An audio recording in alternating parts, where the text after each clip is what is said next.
Hello दोस्तों, नमस्कार। स्वागत है आप सभी का एजुकेशन मंत्रा में। दोस्तों, शिक्षा मित्र समायोजन की उठी है मांग। 33,000 पदों पर भर्ती प्रक्रिया अब स्टार्ट होगी। 69,000 शिक्षक भर्ती में आरक्षण घोटाले का आरोप लगा है। नई प्राथमिक शिक्षक भर्ती से जुड़ी हुई क्या कुछ अपडेट हैं, सभी चीज़ों को एक साथ डिस्कस करेंगे। वीडियो सेशन में आगे बढ़े इसके पहले वीडियो को लाइक एंड शेयर करें, और जो यूपी ट्रिपल एस सी पेट की प्रिपरेशन कर रहे हैं आगे की इंफॉर्मेशन को ध्यानपूर्वक अगर आप यूपी ट्रिपल एस सी पेट की प्रिपरेशन कर रहे हैं तो ऐसे में चच्चू पब्लिकेशन लाए हैं यूपी ट्रिपल एस सी पेट के लिए संपूर्ण गाइड। अगर इस गाइड की खास बात करें तो यहाँ पर ये गाइड सिलेबस के अकॉर्डिंग तैयार की गई है। यूपी ट्रिपल एस सी का जैसा पाठ्यक्रम है उसी के लिहाज से यहाँ पर कंटेंट को बड़े बेहतरीन तरीके से दिया गया है। भारतीय इतिहास की बात करें तो इसी प्रकार से पूरा टॉपिक आपको डिस्कस किया गया है। इसके बाद हर एक टॉपिक से आने वाले महत्वपूर्ण फैक्ट्स को यहाँ पर लिखा गया है, समझाया गया है, और इसके बाद से आपको यहाँ पर सैकड़ों हजारों की संख्या पे यहाँ पर स्मरणीय तथ्य भी आपको देखने के लिए मिलेंगे। आप लोग स्मरणीय तथ्यों को दोस्तों यहाँ पर देख सकते हैं। ये यहाँ पर स्टार्ट हो गया। अब स्मरणीय तथ्य ही तथ्य यहाँ पर दिए गए हैं, और इसके बाद से इतना ही नहीं, यहाँ पर परीक्षा उपयोगी एमसीक्यू क्वेश्चन भी दिए गए हैं और इनकी प्रॉपर एक्सप्लेनेशन भी दी गई है। साथ ही साथ चच्चू पब्लिकेशन लाए हैं यूपी ट्रिपल एस सी पेट की प्रैक्टिस के लिए 20 प्रैक्टिस सेट की एक बहुत ही नायाब किताब। अगर इसमें देखा जाए तो 20 प्रैक्टिस सेट प्रोवाइड किए गए, 100 क्वेश्चन मिलेंगे और हर क्वेश्चन का आपको प्रॉपर एक्सप्लेनेशन भी यहाँ पर उपलब्ध करवाया गया है। तो ज़्यादा जानकारी के लिए लिंक डिस्क्रिप्शन बॉक्स में प्रोवाइड है और दिए गए नंबरों पर भी आप कॉल्स कर सकते हैं। इतना ही नहीं, ये सारी की सारी बुक्स आपको अपने नज़दीकी बुक स्टॉल पर भी उपलब्ध हैं। वहाँ पर जाकर भी प्रॉपर तरीके से इसकी एनालिसिस कर सकते हैं और इसके बाद इसको परचेज भी कर सकते हैं। तो देख सकते हैं यहाँ पर दोस्तों, चुनाव से पहले 33,000 पदों पर भर्ती की तैयारी है। यूपी ट्रिपल एस सी का भर्ती कैलेंडर जारी हो चुका है। 29,932 पदों पर नई भर्ती होगी और वहीं पर 3,768 पदों की पुरानी भर्ती भी होगी।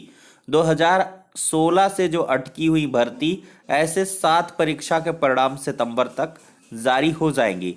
देखा जाए तो कनिष्ठ सहायक और कनिष्ठ लिपिक 2016 के 536, आबकारी सिपाही के 405, सम्मिलित अवर अधीनस्थ सेवा सेकंड के 641, होम्योपैथिक फार्मासिस्ट के 420, कंप्यूटर ऑपरेटर के 79, कनिष्ठ सहायक 2019 के 1403 और आशु लिपिक 2018 के 284 पद।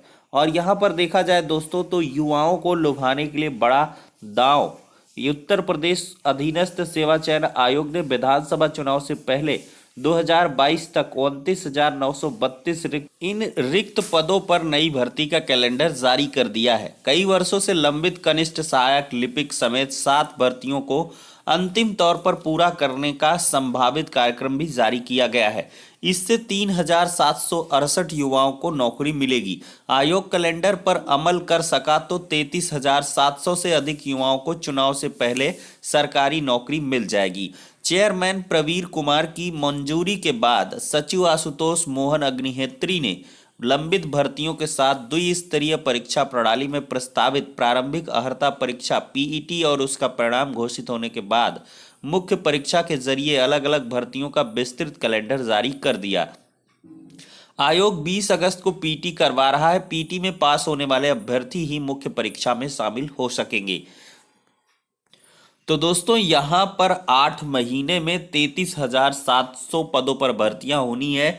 तो जो जिस भर्ती से संबंधित अर्हता रखता है और वो चाहता है कि इसमें मैं अपना छक्का मार ले जाऊंगा, तो उसके लिए वो पूर्णतः कृत संकल्पित होकर तैयारियां शुरू कर दे, क्योंकि इसके बाद से फिर मुझे नहीं लगता यूपी ट्रिपल एस सी के अंतर्गत इतनी भर्तियां आने वाली हैं। फिर नौकरियों का अकाल पड़ जाएगा।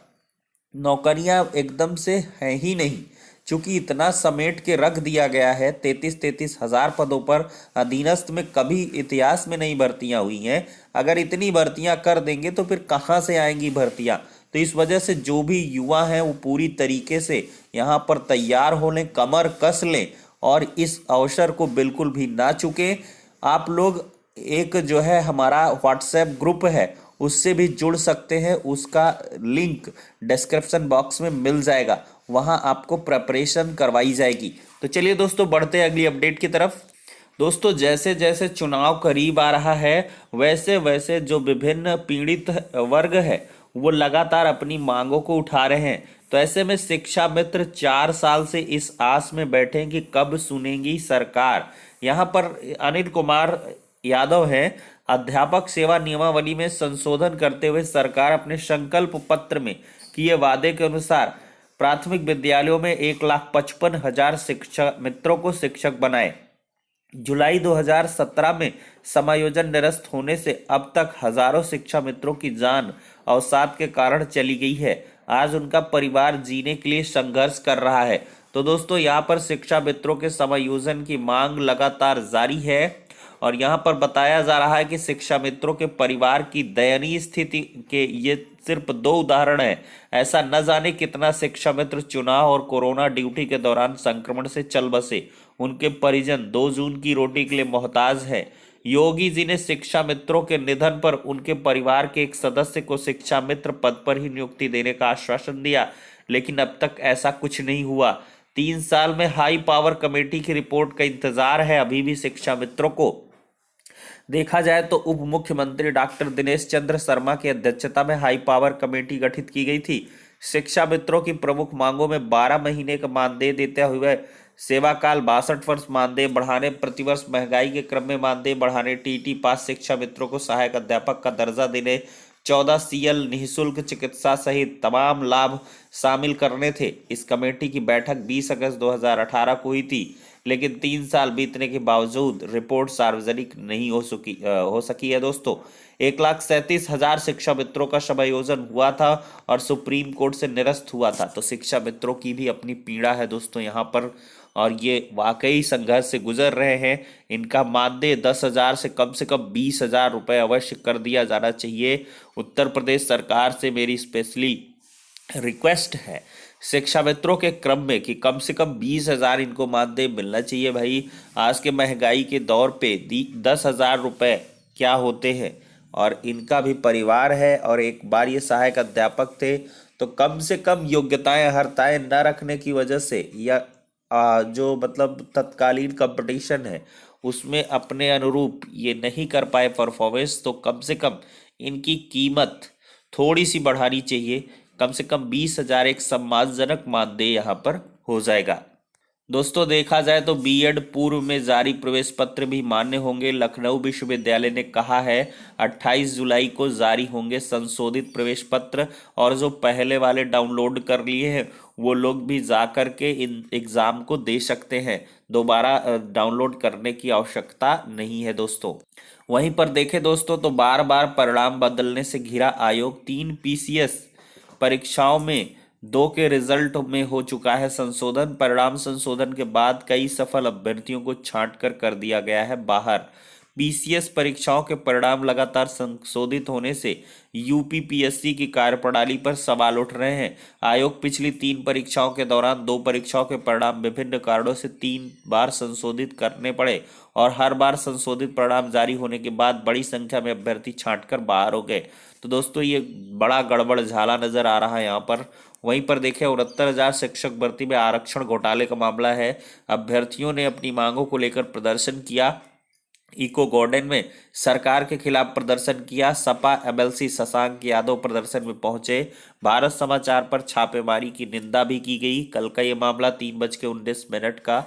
वहीं पर दोस्तों देखा जाए तो कांग्रेस प्रदेश अध्यक्ष अजय कुमार लल्लू ने 69,000 सहायक शिक्षक भर्ती में पिछड़ी जातियों के चयनित अभ्यर्थियों की जातिवार सूची जारी करने की मांग की। उन्होंने कहा कि अभ्यर्थी लगातार ओबीसी आरक्षण में घोटाले का आरोप लगा रहे हैं और उनकी सूची जारी करने की मांग कर रहे हैं, लेकिन सरकार उनकी आवाज को बर्बरतापूर्वक दबा रही है।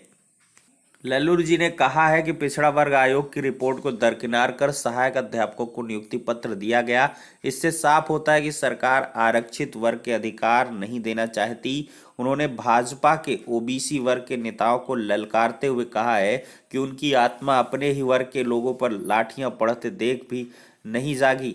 प्रदेश अध्यक्ष ने कहा ओबीसी वर्ग की आवाज न सुनकर सरकार संविधान प्रदत्त सामाजिक न्याय की अवधारणा को तार तार कर रही है, उनकी आवाज को दबाकर अधिकारों से वंचित कर रही है। भाजपा व उसकी सरकारें मानसिक रूप से दलित व पिछड़ा विरोधी हैं। दोस्तों, योगी सरकार दे रही है सौगात। उत्तर प्रदेश में 15 अगस्त से 217 शहरों में मिलेगी फ्री वाईफाई की सुविधा। 17 नगर निगमों सहित सभी बड़े शहरों की योजना में इसमें शामिल किया गया है। अलीगढ़, वाराणसी, प्रयागराज, झांसी, बरेली, सहारनपुर, मुरादाबाद, गोरखपुर, अयोध्या, मेरठ, शाहजहांपुर, गाजियाबाद, मथुरा, वृंदावन, फिरोजाबाद के अलावा नगर पालिका परिषद के शहरों में भी यह सुविधा दी जाएगी। और यहाँ पर देखा जाए तो 15 अगस्त से हर शहर के बस स्टेशन, रेलवे स्टेशन, तहसील, कचहरी, रजिस्ट्रार दफ्तर, मुख्य बाजारों में मुफ्त वाईफाई की सुविधा उपलब्ध कराने की तैयारी हो चुकी है दोस्तों। तो जल्द ही आप वाईफाई का मजा ले पाएंगे। अब कुछ छोटी छोटी छुटपुट इन्फॉर्मेशन को यहाँ पे डिस्कस करेंगे। सितंबर में बच्चों को लगना शुरू हो जाएगा टीका। सितंबर में कोवैक्सीन का ट्रायल पूरा होने पर शुरू हो जाएगा टीकाकरण, गुलेरिया का कहना है। वहीं पर कोवैक्सीन के क्लिनिकल ट्रायल ब्राजील ने किया निलंबित। ठीक हुए मरीजों से ज्यादा मिले नए केस, सक्रिय मामले बढ़ रहे हैं। कोरोना की दूसरी लहर में मामलों में लगातार उतार चढ़ाव हो रहा है। कई दिनों के बाद पिछले 24 घंटे में ठीक होने वाले मरीजों की से ज़्यादा नए मामले पाए गए हैं। इसमें चलते सक्रिय मामलों में करीब 3,500 की वृद्धि दर्ज हुई है। वहीं पर देखें 10वीं और 12वीं कक्षा का परिणाम घोषित हो चुका है। 99.8% उत्तीर्ण हुए हैं। आईसीएसई ने शनिवार को 10वीं और 12वीं का जो रिजल्ट है वो अनाउंस कर दिया है। भाई, इनका नाम तो लेना बिल्कुल आवश्यक है। रच गया इतिहास, शाबाश चानू, पहले दिन चांदी चमकाई। टोक्यो ओलंपिक में मीराबाई को मिला 49 किलो वर्ग में रजत। कहा, जीत बड़ी बात, पदक देश को समर्पित करती हूँ। चीन ने स्वर्ण, इंडोनेशिया ने कांस्य पदक पर कब्जा जमाया है। वहीं पर दोस्तों बात की गई नई शिक्षक भर्ती की, तो नई प्राथमिक शिक्षक भर्ती के लिए अब आर पार की लड़ाई छात्र लड़ने वाले हैं। डीएलएड और बीएड के सभी छात्र अब जाग चुके हैं और जल्द ही एक बड़े आंदोलन की अनाउंसमेंट होगी और इस बार प्रचंड प्रदर्शन होगा। क्योंकि जो अभ्यर्थी सो रहे थे वो भी अब जग चुके हैं कि कहीं ना कहीं नई शिक्षक भर्ती की जो आस है वो धूमिल हो चुकी है और कहीं ना कहीं अब अभ्यर्थी लगातार यहाँ पर अनवरत संघर्ष करने वाले हैं और संख्या 10,000 के साथ यहाँ पर प्रदर्शन करने की तैयारी है। अब दोस्तों देखते हैं आगे आने वाले समय में क्या कुछ होता है। चूंकि यहाँ पर प्राथमिक शिक्षक भर्ती के बारे में कोई भी ऑफिशियल अनऑफिशियल स्टेटमेंट या कहीं भी किसी भी एजेंडे में ये शामिल नहीं किया गया है। शामिल है तो माध्यमिक शिक्षा विभाग में यहाँ पर 17,000 पदों पर भर्ती, उच्चतर में भर्ती, अधीनस्थ सेवा चयन आयोग में भर्ती, लेकिन प्राथमिक शिक्षक भर्ती की कोई भी सुगबुगाहट यहाँ पर योगी जी मुख्यमंत्री जी के द्वारा, बेसिक शिक्षा मंत्री जी के द्वारा या आला अधिकारियों के द्वारा नहीं नजर आ रही है। तो इसलिए नई शिक्षक भर्ती का आंदोलन अब काफी तेज होगा। अभ्यर्थी इसमें बहुत भारी संख्या में पार्टिसिपेट कर सकते हैं। तो जो भी जैसी भी इंफॉर्मेशन निकल के आएंगी आप सभी को अपडेट प्रोवाइड कर दी जाएंगी। तो फिलहाल के लिए इस वीडियो सेशन में इतना ही। नेक्स्ट वीडियो में मिलते हैं।